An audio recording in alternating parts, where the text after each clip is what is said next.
Bonjour, je suis Madame Diko Mariam Semega. Je suis la fondatrice et la promotrice de la société Nissa SARL et je suis également consultante en gestion de projet dans un cabinet de conseil.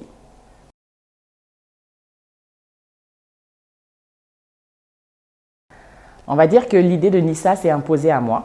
Je n'aurais jamais pensé me retrouver dans ce secteur d'activité. L'idée m'est venue en plein Covid. Je venais de rentrer du Canada où j'y avais vécu pendant 13 ans. Et à mon retour, je me suis dit, bon, les produits naturels, les bougies, tout ce que Nissa produit, quand j'en ai besoin, j'ai juste à retourner là-bas et me faire le plein de stock. Mais qu'est-ce qui s'est passé en période Covid? Les frontières se sont fermées.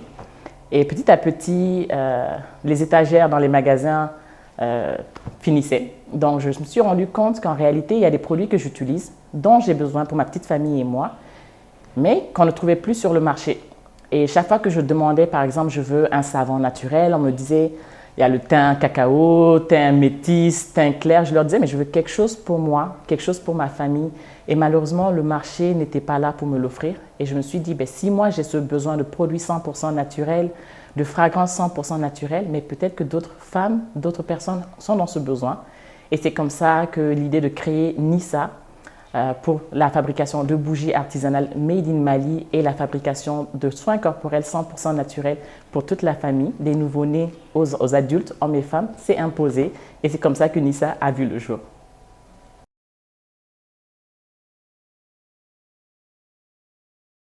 Déjà, il faut savoir que Nissa signifie femme en arabe. Donc, c'est une entreprise qui se voulait des produits faits par des femmes pour les aider à avoir leur indépendance financière. Et en termes de qu'est-ce que nous faisons, ben, tout simplement, nous faisons du travail artisanal. Donc, nous faisons de la fabrication artisanale de bougies made in Mali, senteur Rousselan, qui permet de parfumer les pièces sans exposer la famille à la fumée. Nous faisons également tout ce qui est soins corporels 100% naturels, qui vont des savons 3 en 1, c'est-à-dire le même savon qui sert pour le corps, le visage et les cheveux, donc parfait pour les petits budgets du Malien, sachant que la conjoncture nous force à serrer, à attacher la tuque, comme on dit au Canada, donc attacher sa ceinture. Donc nous faisons tout ce qui est produit 100% naturel, savon, déodorant, baume à lèvres, vraiment tout ce qu'on peut utiliser au quotidien et tout ce qu'on peut utiliser aussi pour se détendre et profiter de la vie.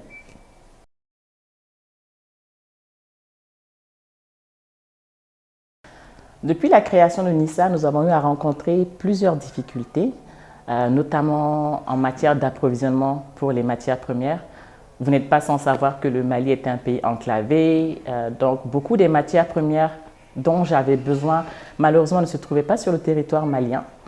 Il fallait les faire venir, notamment les cires de soja, les paraffines pour faire la bougie, l'huile de coco et plusieurs autres matières premières. Je faisais le plus de mon possible pour pouvoir avoir le maximum de ces matières premières au Mali ici, mais ça n'a pas toujours été évident. On y travaille, on travaille avec beaucoup d'artisans d'ici, on travaille avec beaucoup de producteurs d'huile du Mali, donc on arrive tranquillement à, on va dire, surplomber cette première difficulté qu'on a eu à rencontrer. D'autres difficultés, c'est les ressources humaines. Les ressources humaines parce que Nissa produit on a des produits qui ne se font pas encore sur le territoire malien, notamment les baumes à lèvres, les déodorants et même les bougies qui sont nos produits phares. Donc, j'ai eu pendant très longtemps de la difficulté à recruter. Et je voulais tout faire toute seule. Et à un moment, je me suis rendu compte que ce n'était pas une option. Parce que non seulement je suis promotrice de Nissa, donc je suis les mains aussi derrière les créations. Il fallait que je fasse la gestion des réseaux sociaux, que je fasse la production, que je fasse la commercialisation, que je m'occupe de ma petite famille, étant donné que j'ai 3 petits-enfants, que je fasse mon rôle de gestionnaire de projet. À un moment, j'en perdais un peu la tête. Et ça a commencé à se répercuter au niveau familial. Les enfants qui me disaient, ben, finalement, on n'aime plus que tu fasses des bougies parce que tu ne passes pas de temps avec nous. Et à un moment, j'ai réalisé que ça ne marcherait pas ainsi. Si je voulais que Nissa grandisse, il fallait que je fasse confiance, il fallait que je recrute. Donc depuis, cette difficulté qui était l'une des plus grandes difficultés, on va dire ça aussi, on commence à la surmonter. Donc j'ai pu avoir une équipe avec moi, certains qui assurent la commercialisation, d'autres qui m'assistent dans la production et tranquillement, on arrive à aller de l'avant.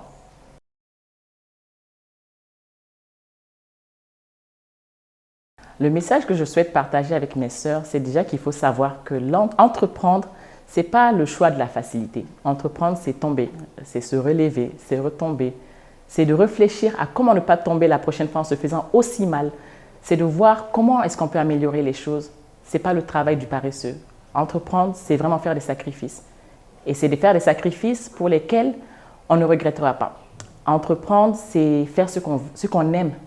Et c'est surtout ça qui nous donne le carburant nécessaire pour aller de l'avant. J'entends très souvent des sœurs poser des questions. J'ai un budget de tel, j'ai un budget de 100 000, un budget de 200 000. Qu'est-ce que je peux faire avec?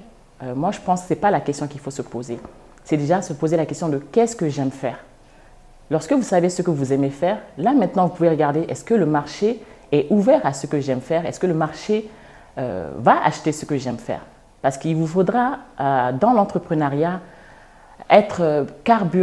pouvoir avoir le carburant nécessaire de poursuivre lorsqu'on va rencontrer des difficultés. Et si vous ne faites pas quelque chose que vous aimez, vous allez très difficilement pouvoir aller de l'avant. Donc, mon conseil, si je devais le résumer, assurez-vous d'entreprendre dans un domaine que vous aimez et non dans un domaine qui se dit peut-être populaire, parce que les tendances changent. Et si vous êtes dans quelque chose que vous aimez, vous aurez le courage de poursuivre. Alors que si c'est par popularité, il y a des fortes chances que ça ne puisse pas fonctionner comme vous le souhaitez.